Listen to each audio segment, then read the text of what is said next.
Hi, and welcome to this short provider training video where I'm going to be taking you through the basics, how to get registered, how to get set up, and how to manage your volunteers. From here, you click on Need Volunteers button to register. Okay, you put in your organisation's name.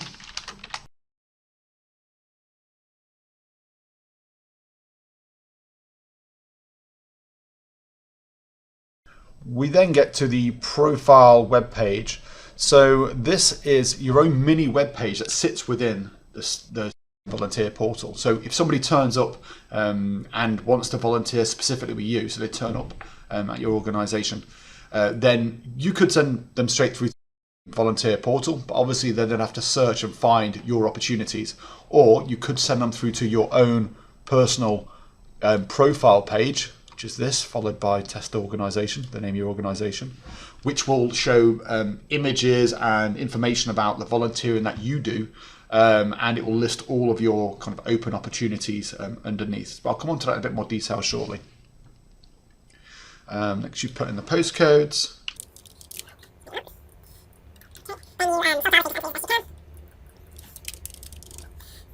Opt in to receive an email, so you will receive emails if they're specifically for you. So if it's a volunteer joins your opportunity, then you would always receive that email. If it's anything that is important, the system kind of deems as important that you're going to need to know this, then you will get it. What you're opting out of here is what we call bulk emails, so emails that are generic.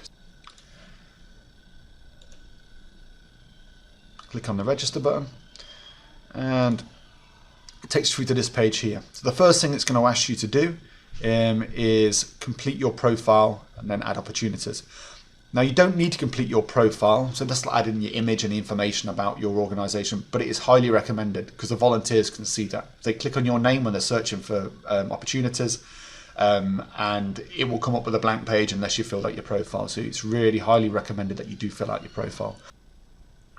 So click on complete your profile. Now these options here, I should say, you can access all these options via the menu because the system knows it's the first time you've just registered, so it's kind of showing you first and foremost.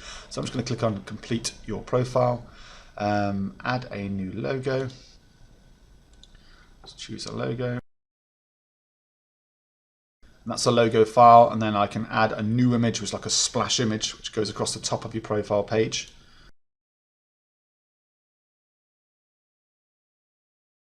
And then it tells us again what our profile web page address is. So that's the web page address there. And I put in a bit of text. This is my volunteer program information. So put that in there. I should have saved that first. Make sure you save it once you do the images. And click on save. And that's it. So it doesn't take too long to set up your profile. Just a logo, an image, and then a bit of information down here about your organisation. Obviously, yours is going to be longer than that. You can add images in there as well to this section if you want to. Okay, next step is creating your opportunity, first opportunity. So if we go to manage, opportunities here, down to create opportunity. Okay, there's a short video here which will talk you through all the options within creating your first opportunity.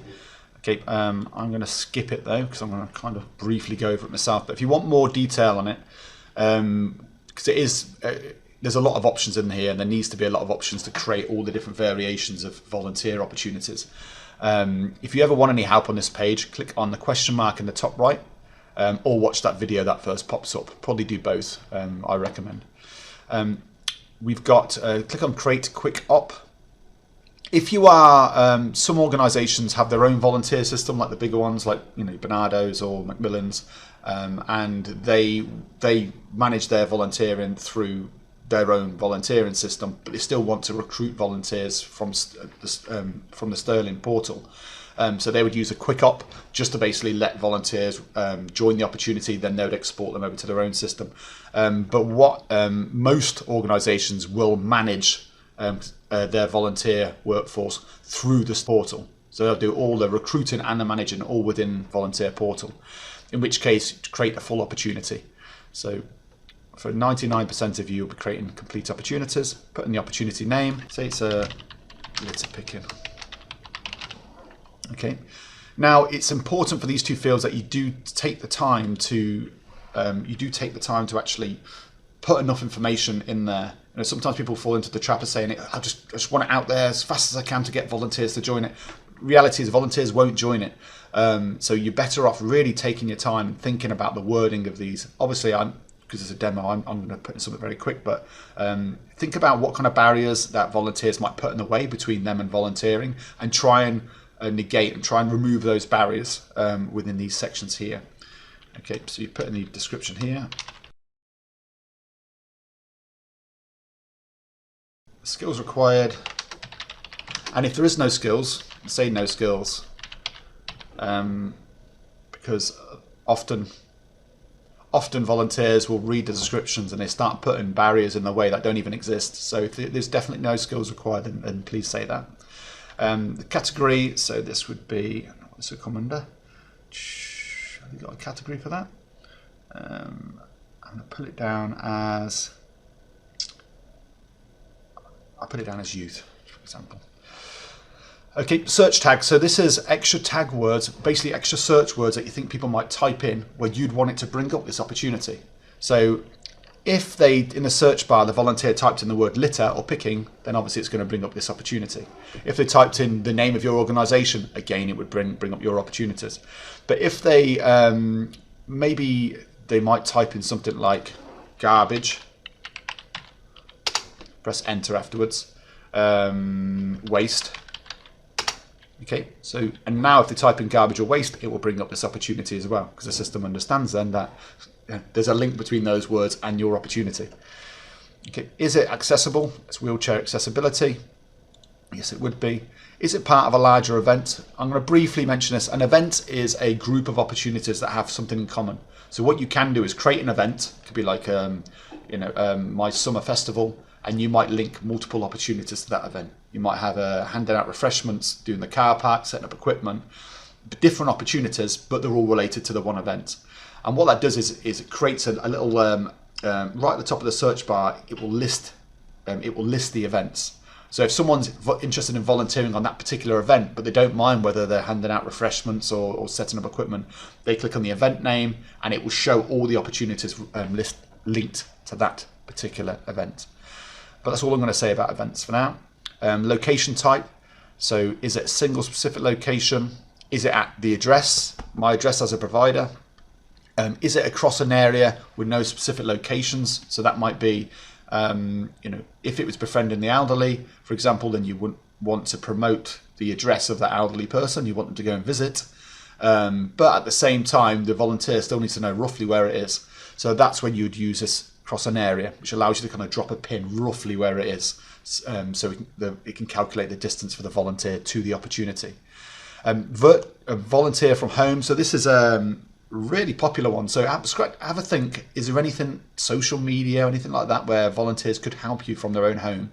Especially in these COVID times, it's a really popular types of opportunities. We're going to say it's a single specific location. I'm going to choose an address. Make sure you click on select after choosing the address. People make that. I'm going to say it's over here. Drag that over there to the middle of the park. That's where they're going to be meeting. So what we're saying here is where they're going to be. That's where they're going to turn up. Then we've got some of the choices down here. Do you want to share the opportunity with a larger network you belong to? It doesn't matter. You'd have to worry about that for now. It doesn't matter if you choose yes or no. Is it a secret opportunity? So secret opportunity is essentially, if you know exactly who the volunteers are, who you want on that opportunity, so you don't want to promote it. You don't want it to appear on the search pages for all volunteers on this Sterling portal. Then you can make it a secret opportunity, which means the opportunity is created, and it will allow you to email it to individual volunteers or add volunteers manually on yourself if you want to, but it won't appear within the kind of the public facing search results. Okay. Next one is travel information. So, there's a parking, it's a number 51 bus that stops outside.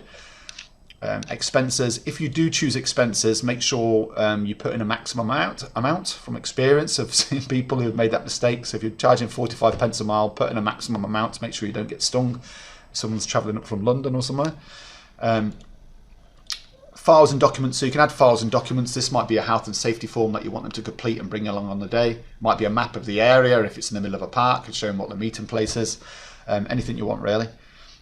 This is a key one here. Do the volunteers need to apply first?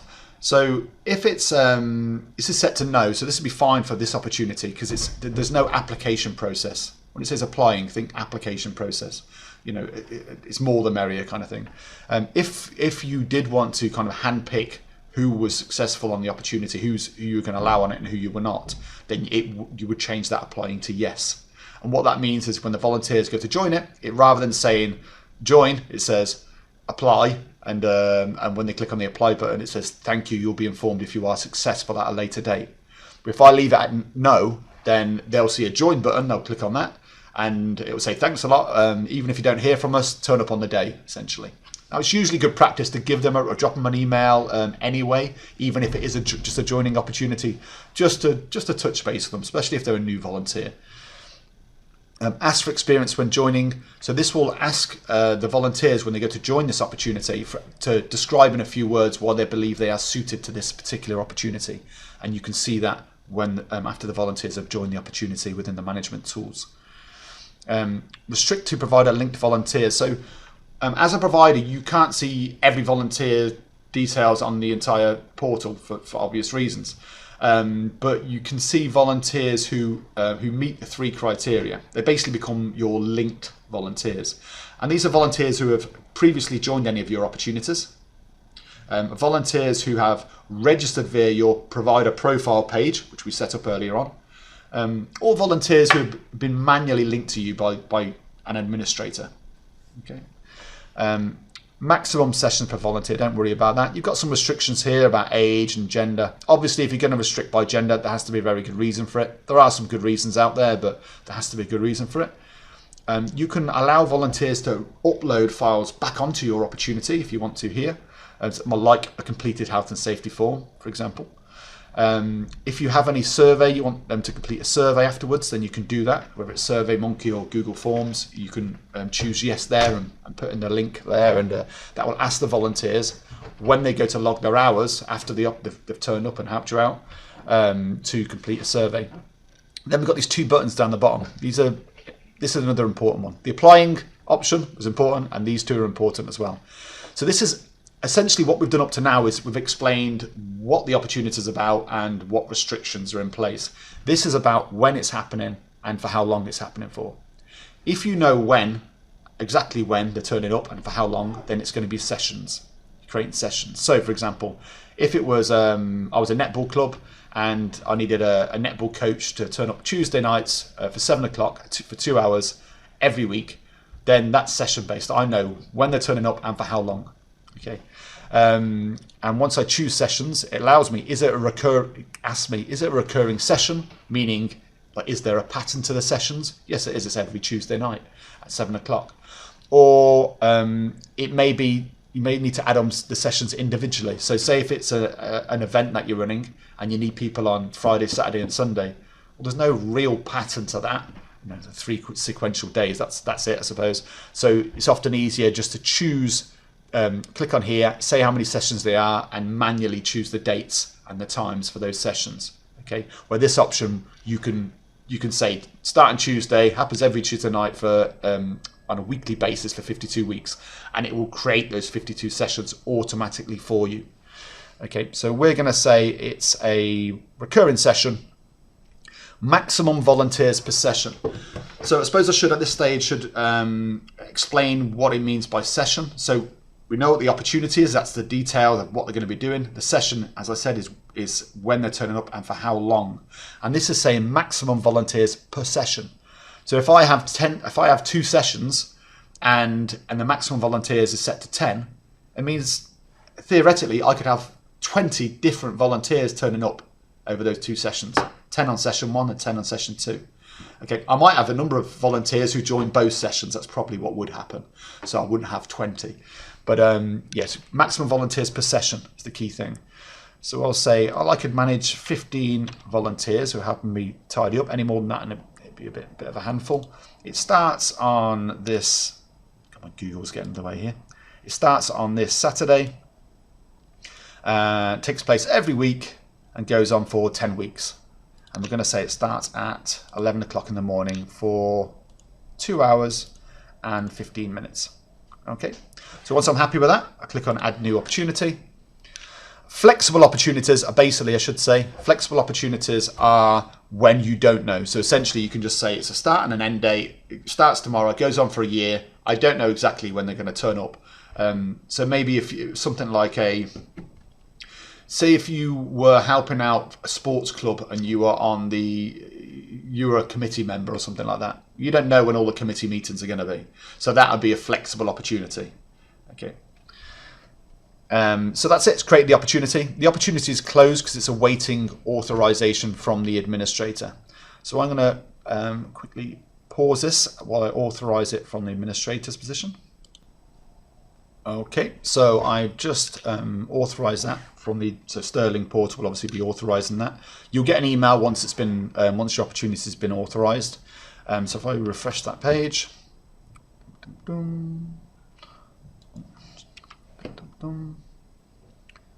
Okay, opportunity is now open. It was closed before, now it's open. So when it's open, it means that it's searchable.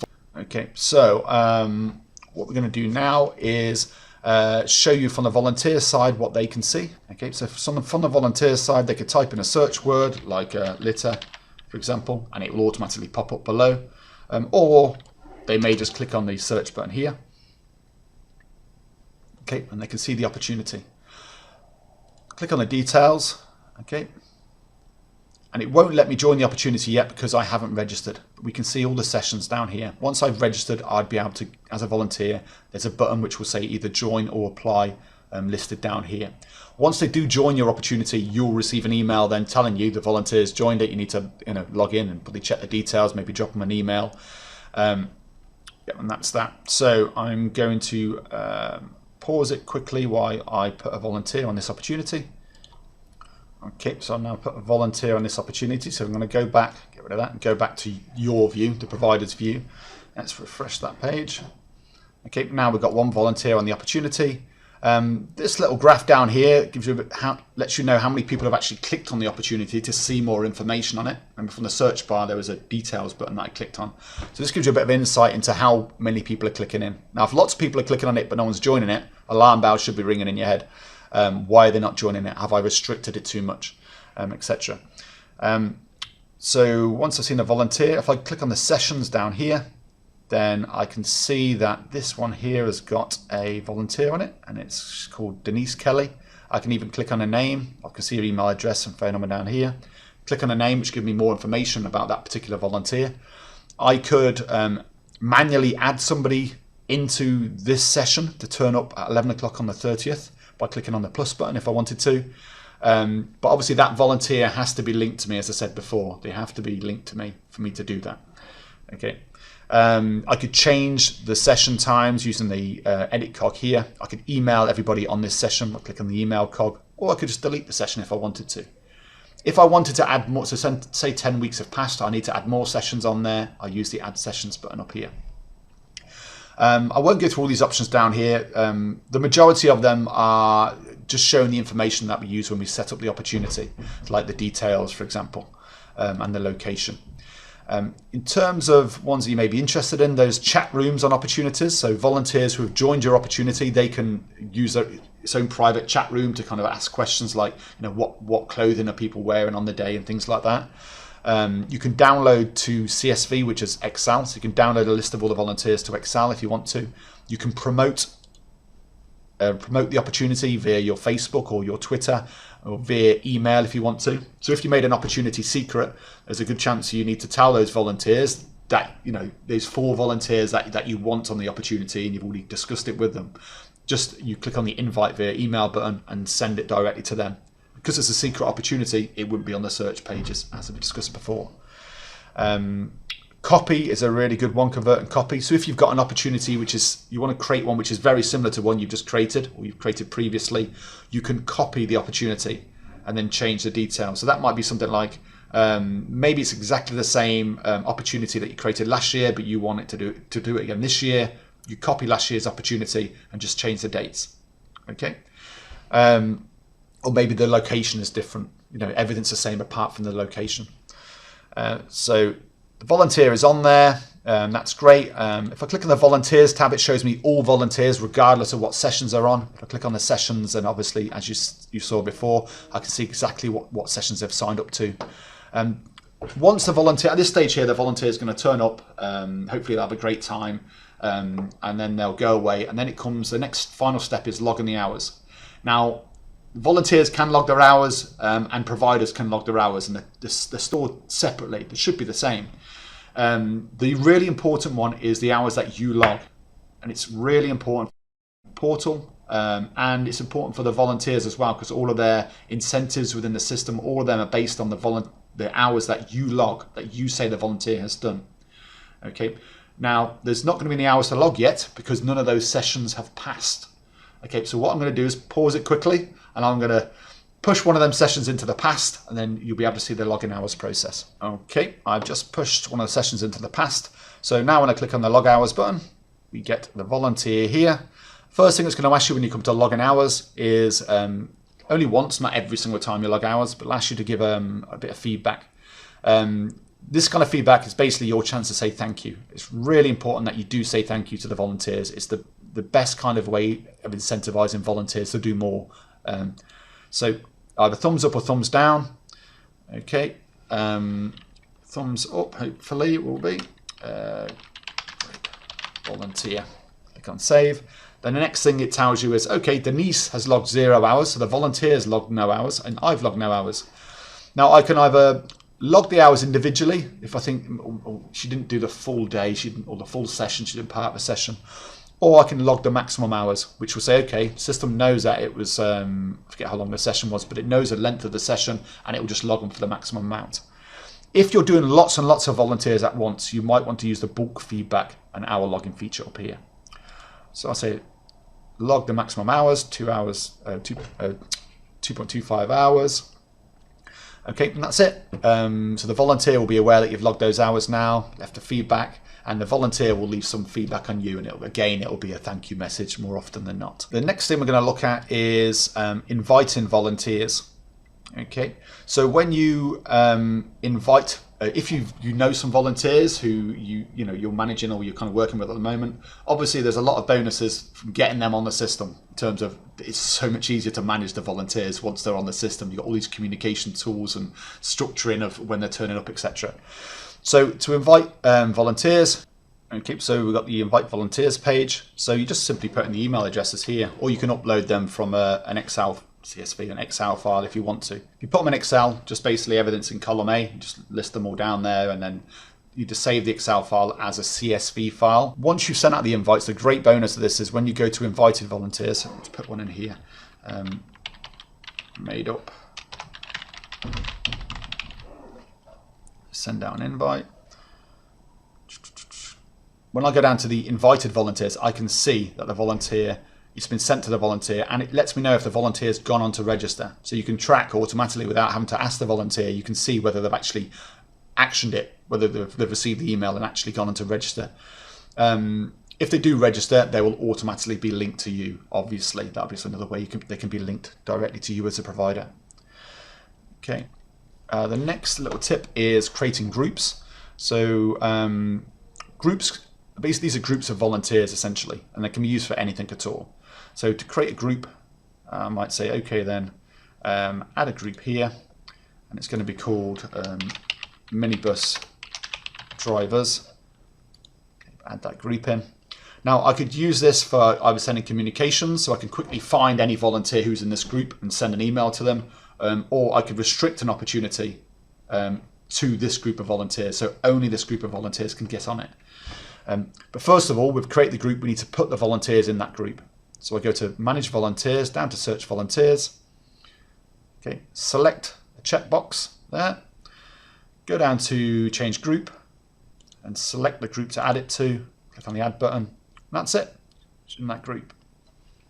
So if I want to limit an opportunity to that group, then I can do that when I'm creating the opportunity. Or if I want to send an email to volunteers in that group, I mean, you can do it from a few places, but one of the easiest ways is when you're on this search volunteers page, using the filters down here. Oh, another thing as well, there's some fantastic filters in here. Get familiar with the filters if you can. You can kind of work out which volunteers, where they're coming from geographically, and when they've registered and when they've joined opportunities last, and all these kind of things. So, but we're going to look at group member, add, don't need your name, okay, and the group member of minibus drivers. Click on search. You can't really see it here, but you get the idea. It brings up all volunteers within that group there. Okay. Next we've got reports. Oh, there is a log all hours option there, which is another speedy way of logging hours if you've got lots outstanding. Reports. There's a number of reports on here. I mean, I won't go through them all, but it gives you a breakdown of how many volunteers are kind of linked to you, how many have gone on to join opportunities, kind of breakup of like basic KPI information, reports on your opportunities. Obviously, there's not a lot of activity at the moment, so it looks quite bare. But yeah, some great stuff in there. And finally, we've got help. There's loads of video tutorials on here and resources that are available. Sometimes is the create opportunities page. That's the most common one. If you're on any page within the system, including this page here, click on that. Click on the question mark in the top right hand corner, and it will all show you help topics related to the actual page you're looking at.